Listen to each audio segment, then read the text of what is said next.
The hunter's name was Thomas Kirkland, and he had been stalking wild hogs through the sawgrass prairies east of Big Cypress National Preserve for 32 years, long enough to know that the Everglades kept secrets buried deep in the peat, and only revealed them when fire or drought or some combination of natural forces exposed what had been hidden for years or decades or sometimes centuries. He had grown up in Ochapee, a tiny, unincorporated community on the edge of the Everglades that consisted of little more than a post office, a few homes, and a gas station serving travelers on the Tamiami Trail. His father had been a hunting guide, his grandfather before him, and Kirkland had learned the wetlands the way city kids learned streets and subway systems, by constant exposure, by trial and error, by listening to stories from old-timers who knew where the firm ground was, and where a wrong step would send you into mud that could swallow a man whole. On the evening of November 3rd, 2024, Kirkland was deep in the backcountry, about 8 miles north of the Tamiami Trail, in an area that had no official name, but that locals called the Devil's Garden, because of the way the terrain shifted unpredictably from solid hammock islands to quaking sawgrass marshes to cypress domes that concealed deep water pools where alligators lurked in the shadows. He had been tracking a group of feral hogs since dawn, following their routing patterns through the undergrowth, waiting for the right moment to take a shot that would provide meat for his freezer and control for an invasive species that damaged native ecosystems. The hogs had led him into terrain he didn't usually hunt, deeper into the wilderness than he normally ventured, into areas where the water table was closer to the surface and where the ground felt uncertain underfoot, bouncing slightly with each step as if the earth itself was alive and breathing. At approximately 6:15 p.m., as the sun was dropping toward the western horizon and casting long shadows through the cypress trees, Kirkland heard something that made him stop and cock his head, listening intently. It was a sound that didn't belong in the Everglades, a rhythmic beeping that was faint but distinct, electronic rather than biological, coming from somewhere ahead of him in the gathering dusk. The sound was pulsed, beep, pause, beep, pause, with a regular interval of maybe 2 or 3 seconds between each tone. Kirkland recognized the pattern immediately. He had been a volunteer firefighter in his 20s, had responded to vehicle accidents and medical emergencies, and he knew what an emergency locator transmitter sounded like, the kind of beacon that activated when aircraft crashed or when emergency equipment was deployed. But that made no sense. There shouldn't be an ELT signal out here, not now, not 14 years after the fact. Kirkland knew the Everglades history, knew about the small planes that had gone down over the decades. Valuget Flight 592 in 1996, the most famous and tragic, but also dozens of smaller incidents. Private planes that had crashed in storms, or had run out of fuel, or had suffered mechanical failures and gone down in places where the wreckage sank into the muck and was never seen again. The last major disappearance he could remember was a Cessna that had vanished in 2010, a plane carrying 4 people that had taken off from Fort Lauderdale and had never arrived at its destination in Naples. The search had lasted for weeks, covering thousands of square miles of wetlands, but the plane had never been found. Kirkland moved toward the sound, pushing through shoulder-high sawgrass, stepping carefully on what looked like solid ground, but what might give way at any moment into thigh-deep water or deeper. The beeping grew louder as he approached, and after about 100 yards, he could see what was generating the sound. Partially submerged in a peat bog, surrounded by sawgrass and cattails, with vines and vegetation growing over it in a tangled mat, was the tail section of an aircraft. The vertical stabilizer, the fin that rose up from the back of the plane, was still partially visible above the waterline, its white paint faded and stained but still recognizable. And attached to the tail, secured with a mounting bracket that had somehow survived years in the swamp, was an orange emergency locator transmitter, its antenna extending up toward the darkening sky, its light blinking in sync with the beeping sound. Kirkland felt his pulse quicken. He pulled his satellite phone from his pack. Regular cell service was non-existent this far into the Everglades, and called the Collier County Sheriff's Office, identifying himself and describing what he had found. The dispatcher asked him to stay at the location, if safe to do so, to mark his GPS coordinates and to wait for a response team to arrive. Kirkland agreed, though he knew that arrival meant hours rather than minutes, given how remote the location was and how difficult it would be to bring vehicles or boats through terrain that was neither fully land nor fully water. While he waited, Kirkland examined the site more closely without disturbing anything. The tail section was the only part of the aircraft visible above the peat, which had apparently swallowed the rest of the fuselage over the years as the plane settled deeper into the bog. The peat in the Everglades was organic soil composed of partially decomposed plant material, and it could be 10 or 15 feet deep in some areas, soft and unstable, capable of preserving organic materials like leather and fabric, while corroding metal and plastic exposed to the acidic water. The tail's registration number was partially visible beneath the algae and staining N7384P, and Kirkland photographed it with his phone, zooming in to capture the details. The emergency locator transmitter was still functioning, its light blinking, its antenna intact, though the housing showed signs of corrosion and water damage. ELTs were designed to activate automatically during a crash, powered by internal batteries that were supposed to last at least 24 hours and sometimes much longer, depending on the model and conditions.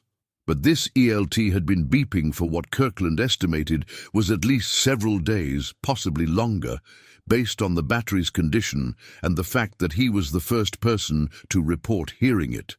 The question was, why had it started transmitting now, 14 years after the crash? The answer, Kirkland realized, was probably related to the drought.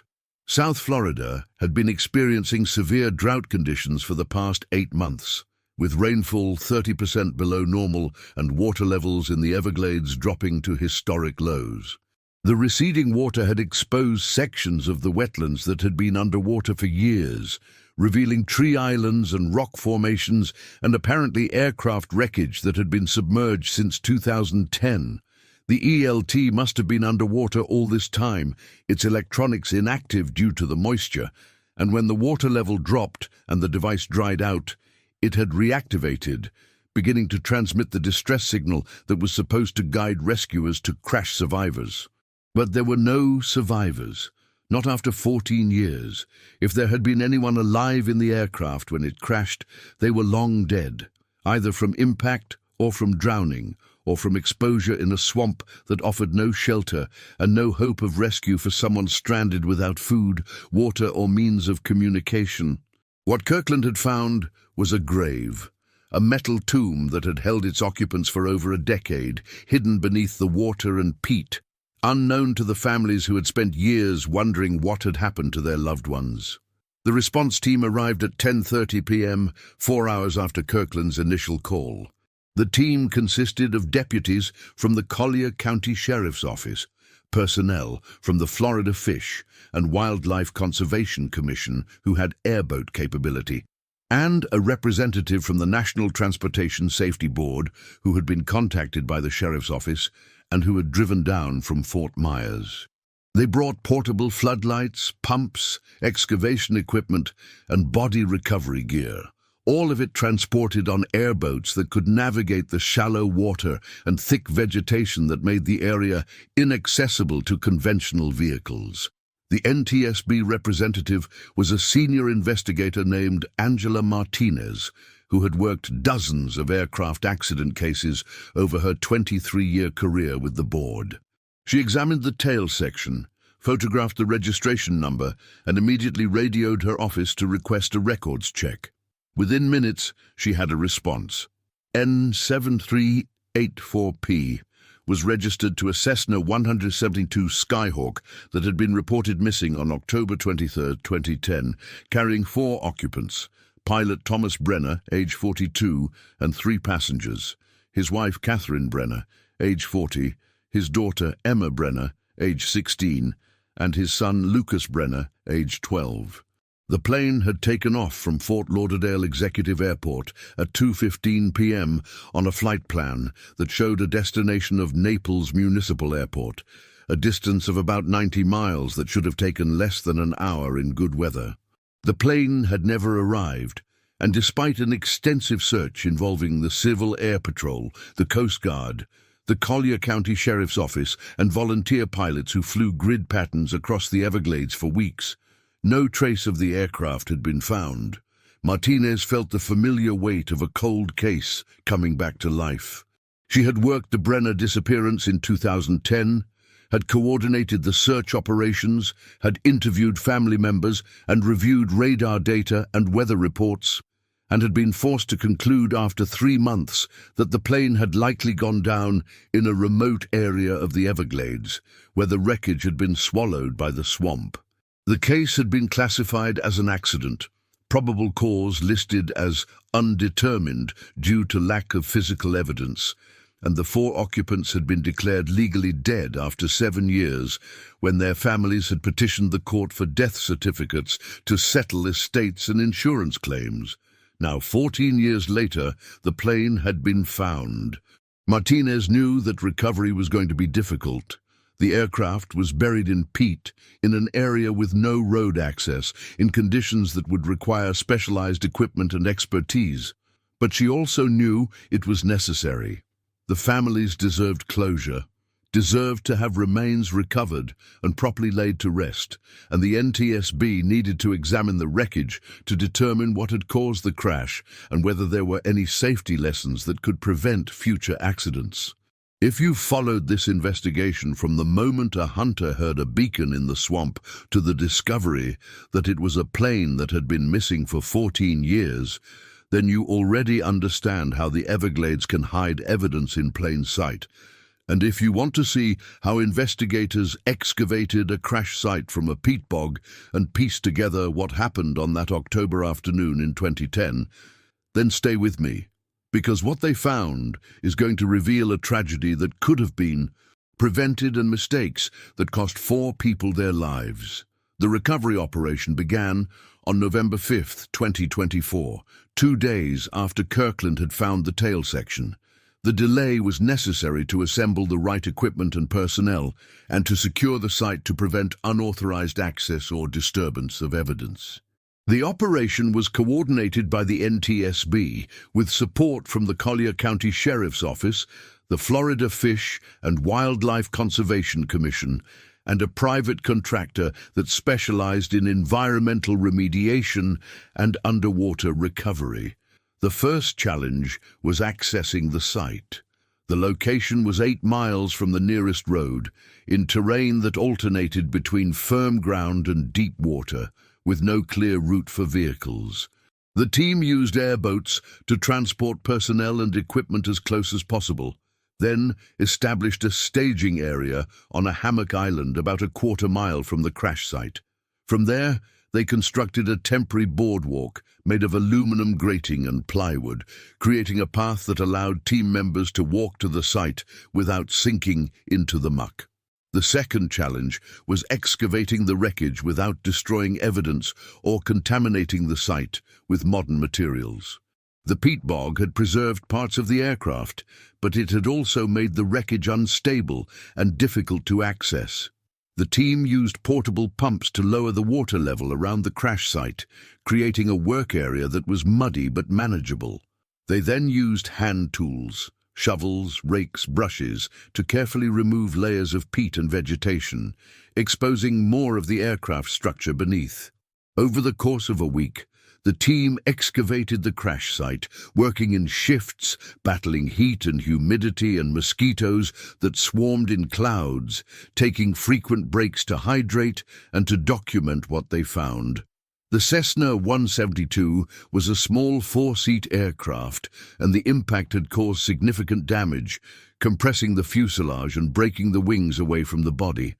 The tail section, which Kirkland had initially discovered, was the most intact portion of the aircraft. The cockpit and cabin had been crushed, the engine had been driven back into the fuselage, and the propeller had been bent and twisted, indicating the engine had been running at the time of impact. The team found human remains inside the aircraft, 4 sets of skeletal remains that had been preserved to varying degrees by the peat and by the enclosed environment of the cabin.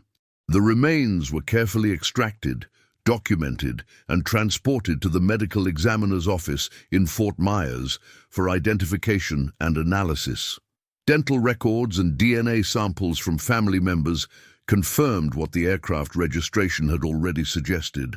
The remains belonged to Thomas Brenner, Catherine Brenner, Emma Brenner, and Lucas Brenner. But as the excavation continued, the team made discoveries that raised questions about what had happened during the flight and why the plane had crashed. Martinez examined the cockpit instruments and controls, photographing everything in place before removal, looking for any indications of mechanical failure or pilot error. What she found troubled her.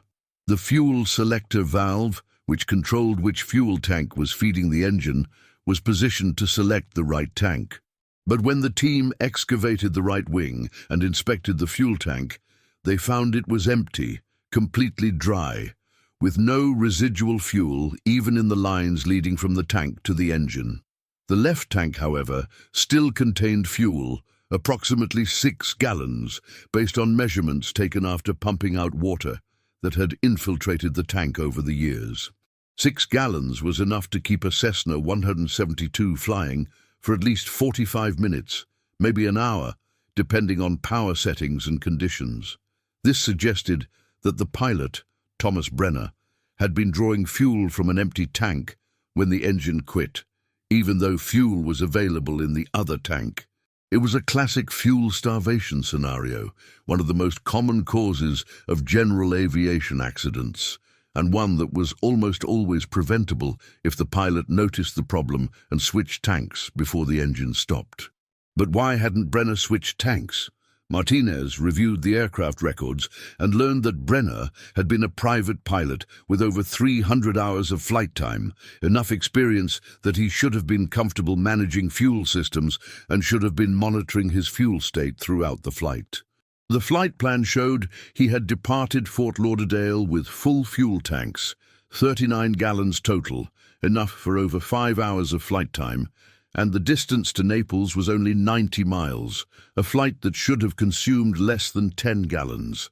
There was no reason for fuel to have been an issue unless something had changed during the flight.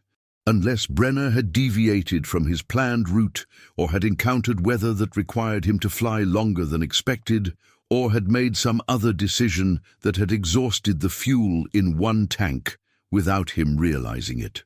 Martinez requested radar data from the FAA for the afternoon of October 23, 2010. The radar tracks showed that Brenner's aircraft had departed Fort Lauderdale and had flown west-northwest along the southern edge of the Everglades, following a route that was consistent with his flight plan. But approximately 40 minutes into the flight, the aircraft had deviated south, away from the direct route to Naples, and had begun flying erratically, turning, climbing, descending, in a pattern that suggested the pilot was either lost or was maneuvering to avoid something. The weather data from that afternoon showed that a line of strong thunderstorms had been moving across South Florida, with heavy rain, gusty winds, and poor visibility.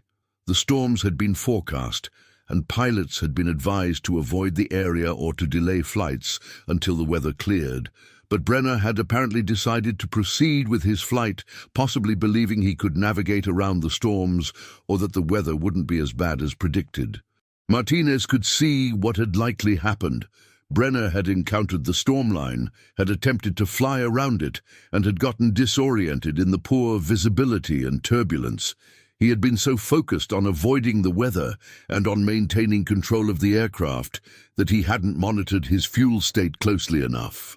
He had been drawing fuel from the right tank, which he had apparently been using preferentially. Many pilots developed habits of using one tank more than the other, and when that tank ran dry, the engine had quit. By the time Brenner realized what was happening and tried to switch tanks, the aircraft was too low to restart the engine and recover. He had glided as far as he could, looking for a place to land.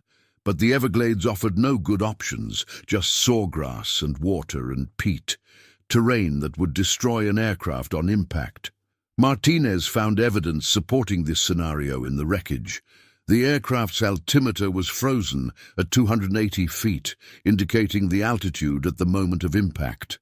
The airspeed indicator showed 70 knots, which was close to the Cessna 172's best glide speed, suggesting Brenner had been trying to maximize his glide distance after the engine quit. The flaps were extended to the landing position, and the landing gear was down, both indications that Brenner had been preparing for an emergency landing. But the Everglades was an unforgiving place to land. The aircraft had struck the soft peat at a relatively shallow angle, but the impact had still been violent enough to crush the fuselage and kill the occupants either instantly or within minutes. The swamp had then swallowed the wreckage, the peat and water covering the aircraft within hours as the structure settled into the bog, and the vegetation had grown over it, concealing it from aerial searches and from anyone who might have passed nearby. The emergency locator transmitter had activated during the crash, as designed, and had transmitted its distress signal for the first 24 hours, possibly longer, depending on battery life. But ELTs in 2010 operated on 121.5 MHz, a frequency that had been monitored by satellites until 2009, but that was no longer being monitored by the International Satellite System after that date. The signals were still monitored by aircraft and by some ground stations, but coverage was spotty, and if no one happened to be listening in the right place at the right time, the signal wouldn't be detected. The fact that the ELT had reactivated in 2024 after the drought lowered water levels was fortunate. It had led Thomas Kirkland directly to the crash site, but it was too late to save anyone. Martinez compiled her findings into a preliminary report and shared it with the Brenner family's survivors, Thomas Brenner's elderly parents, who had lost their son, daughter-in-law, and 2 grandchildren in the crash. Catherine Brenner's sister, who had raised her own children with the weight of knowing her sister's family, had died in a tragedy that could have been prevented, and the extended family members who had attended the memorial services held in 2017 when the Brenners were declared legally dead, but who had never had bodies to bury or a site to visit to remember their loved ones.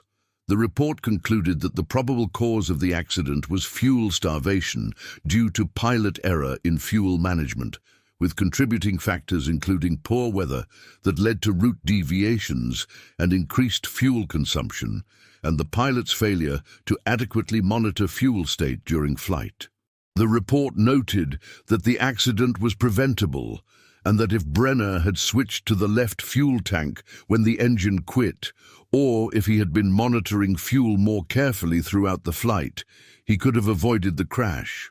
But Martinez also noted in her report that the accident had been made worse by the inadequate search capabilities in 2010. The Everglades was vast, over 1.5 million acres of wetlands, sawgrass prairies, cypress swamps, and mangrove forests, and searching it effectively required significant resources and advanced technology.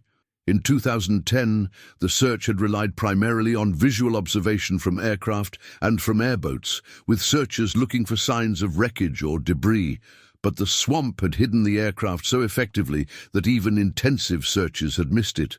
The recovery of the Brenner family's remains allowed for proper burial services to be held. The funerals took place in Fort Lauderdale in late November 2024, attended by hundreds of people who had known the family or who had been touched by their story. Thomas Brenner had been a respected engineer, Catherine had been a beloved elementary school teacher, Emma had been a talented student and athlete, and Lucas had been a bright, curious child who loved science and nature. Their deaths had left a hole in their community, and the discovery of their remains brought a measure of closure, but also reopened wounds that had never fully healed. The family established a memorial fund in their honor, providing scholarships for students interested in aviation safety and for children interested in environmental science and Everglades conservation. The fund also supported improved search and rescue capabilities in the Everglades, funding training for volunteer searchers and supporting the acquisition of technology like drones and thermal imaging systems that could be used to locate missing aircraft and missing persons in remote wilderness areas. Thomas Kirkland, the hunter who had found the tail section and who had alerted authorities, attended the funeral services and was thanked by the family for his role in finally bringing their loved ones home. Kirkland, a quiet and humble man who was uncomfortable with attention, said he had simply been doing what anyone would do, but the family insisted that his knowledge of the Everglades and his willingness to report what he found had made the discovery possible. The Collier County Sheriff's Office recognized Kirkland with a civilian commendation for his assistance in the case. The NTSB's final report on the accident was published in March 2025 and included detailed analysis of the wreckage, the flight path, the weather conditions, and the pilot's decision-making. The report made several recommendations aimed at preventing similar accidents. First, improved fuel management training for pilots, emphasizing the importance of monitoring fuel state throughout every flight and ensuring that pilots understood how to calculate fuel consumption and how to recognize signs of fuel starvation before the engine quit. Second, better weather decision-making training, teaching pilots to recognize hazardous weather conditions and to make conservative decisions about whether to fly, including the option of delaying or canceling flights when weather was questionable. Third, enhanced search capabilities in remote areas like the Everglades, including the use of modern technology like synthetic aperture radar and multispectral imaging that could detect aircraft wreckage beneath vegetation and water. Fourth, continued monitoring of 121.5 MHz ELT signals by aircraft and ground stations, despite the discontinuation of satellite monitoring, to ensure that distress signals could still be detected if ELTs activated in remote areas. The recommendations were adopted by the FAA and by aviation safety organizations, and they were incorporated into pilot training programs across the country.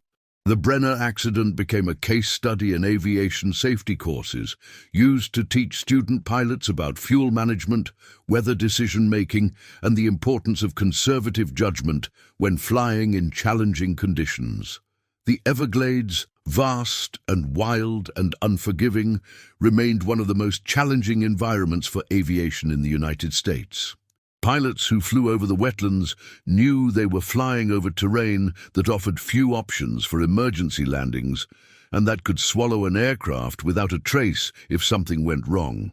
The Brenner case was one of several dozen similar accidents that had occurred over the decades, and while some wreckage had been found relatively quickly, other aircraft remained missing, their locations unknown, their occupants never recovered. The drought that had exposed the Brenner wreckage continued through early 2025, and as water levels dropped further, other discoveries were made. In January 2025, a park ranger in Everglades National Park found the wreckage of a small plane that had crashed in the 1980s, the aircraft partially exposed by receding water in a remote slough. In February, an airboat tour operator found debris from another crash, this one from the 1970s, scattered across a sawgrass prairie that had been underwater for decades. Each discovery brought closure to families who had waited years for answers, and each reminded people of how many secrets the Everglades still held. Angela Martinez continued working for the NTSB, investigating aircraft accidents across the Southeast, but the Brenner case remained one that stayed with her. She had worked the case in 2010 when the plane first disappeared, had searched for the aircraft without success, and had been forced to close the investigation without finding the wreckage or determining the cause.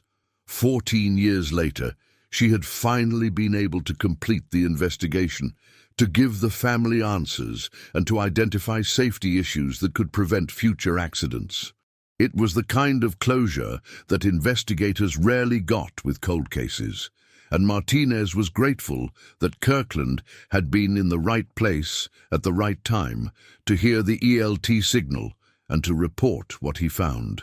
The ELT itself, which had sat in the tail section for 14 years and had reactivated when the drought lowered water levels, was recovered and sent to the manufacturer for analysis.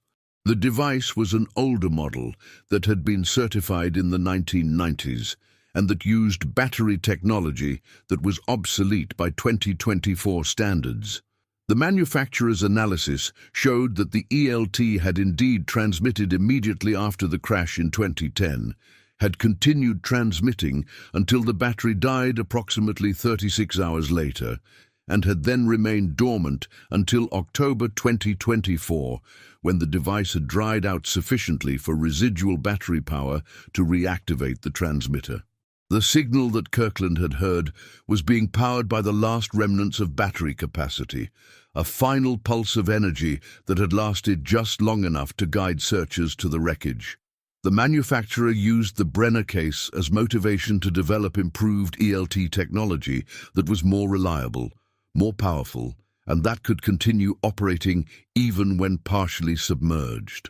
The new generation of ELTs used satellite communication technology and GPS positioning, making them easier to locate and more likely to lead rescuers directly to crash sites.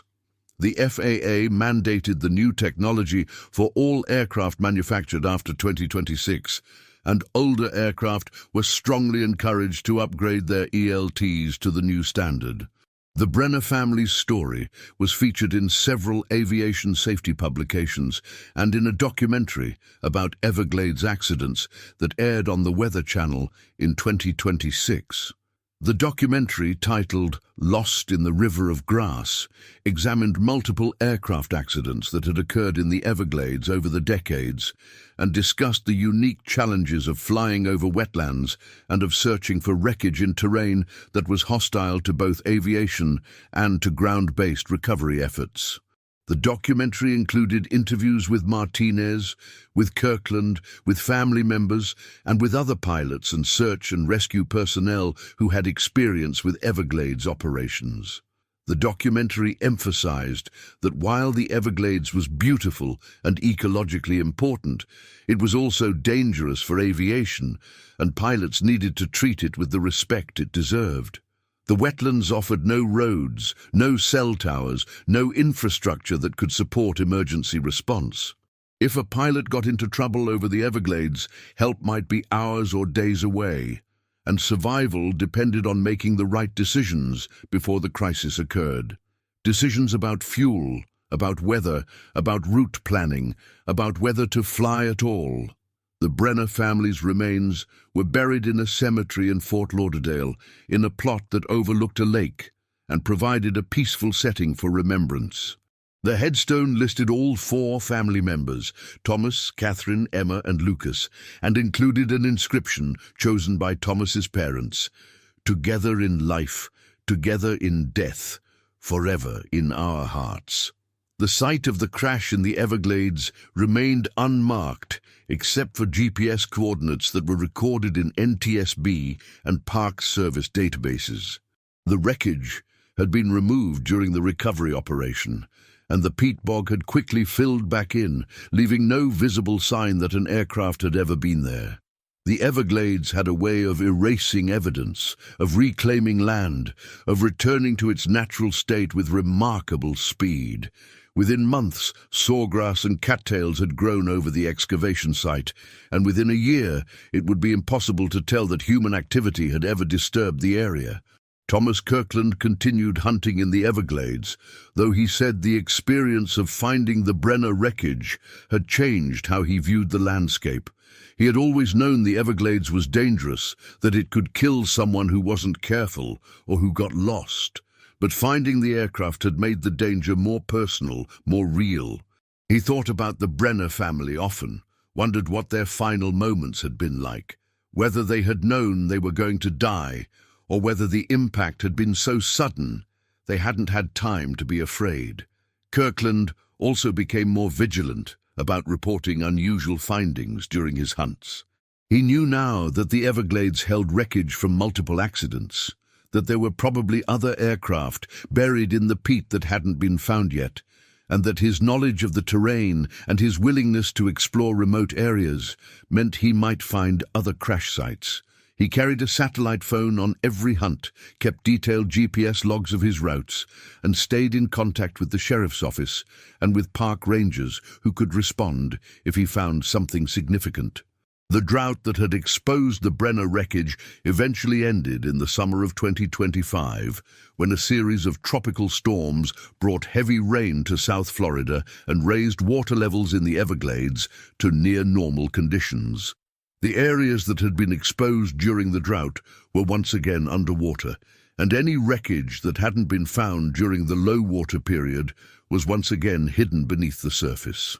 The cycle of exposure and concealment would continue, driven by weather patterns and by the natural fluctuations of the South Florida ecosystem. And future droughts would likely expose more secrets, more wreckage, more evidence of tragedies that had occurred in the River of Grass. Angela Martinez, reflecting on the case in an interview for an aviation safety magazine, said that the Brenner accident was a reminder of why aviation safety required constant vigilance and why pilots needed to treat every flight as a serious undertaking that demanded their full attention and their best judgment. Thomas Brenner was an experienced pilot, Martinez said. He had flown over the Everglades many times. He knew the risks. But he made decisions that day.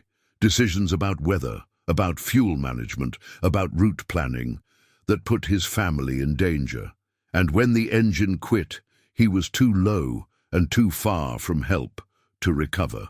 The Everglades doesn't forgive mistakes. If you're going to fly over that terrain, you have to be perfect or you have to be lucky. The Brenners were neither. The case also highlighted the importance of search and rescue capabilities in remote areas.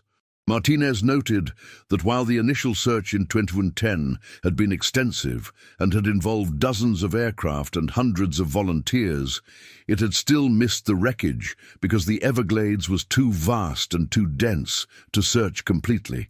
"We need better technology, better coordination, better resources," Martinez said. "We need drones that can fly grid patterns for hours at a time. We need radar systems that can see through vegetation. We need thermal imaging that can detect heat signatures even when there's no visible evidence of wreckage. And we need to accept that sometimes, despite our best efforts, we're not going to find people immediately. But that doesn't mean we give up." Cases like the Brenner family show that evidence can surface years later, and when it does, we need to be ready to investigate and to give families the answers they deserve. The Brenner family's story became part of the larger narrative about the Everglades, a landscape that had witnessed countless human dramas over the centuries: Native American settlements, pioneer homesteads, Prohibition-era rum runners, drug smugglers in the 1980s, and the countless aircraft accidents that had occurred as aviation became accessible to the general public. The Everglades was beautiful and harsh, vital and deadly, a place where nature dominated and where human infrastructure and technology often proved inadequate.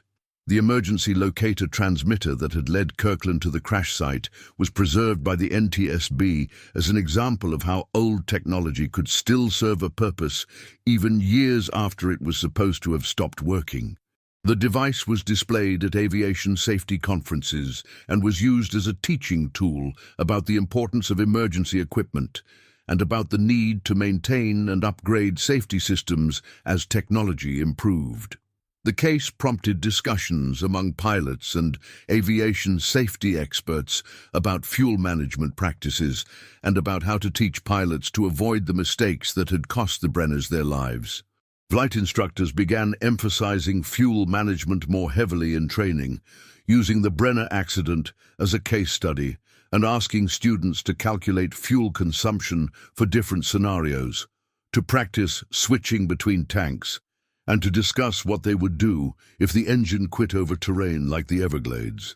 The Federal Aviation Administration issued a safety alert about flying over remote areas, reminding pilots to carry adequate fuel reserves, to monitor fuel state throughout the flight, to plan routes that avoided hazardous terrain when possible, and to carry survival gear and communication equipment in case of emergency. The alert specifically mentioned the Everglades as an example of terrain that required extra caution and that offered few options for emergency landings. The Brenner family's memorial fund, managed by Thomas's parents and by Catherine's sister, grew to over $200,000 through donations from the aviation community, from people who had been touched by the family's story, and from organizations dedicated to aviation safety and to Everglades conservation. The fund provided scholarships to dozens of students over the years, supporting young people who wanted to become pilots, engineers, teachers, or environmental scientists, careers that reflected the interests and values of the Brenner family. One of the first scholarship recipients was a young woman from Fort Lauderdale who had been Emma Brenner's classmate and who had been devastated by her friend's disappearance in 2010. The scholarship allowed her to attend college and to become a wildlife biologist working on Everglades restoration projects, ensuring that Emma's memory lived on through work that protected the landscape where Emma had died. Another recipient was a young man who had been inspired by the story to become a search and rescue pilot, flying missions over the Everglades and other remote areas to locate missing persons and missing aircraft. He said that every time he flew a search pattern, he thought about the Brenner family and about how important it was to bring people home, to give families closure, to ensure that no one was lost and forgotten in the vastness of the wetlands.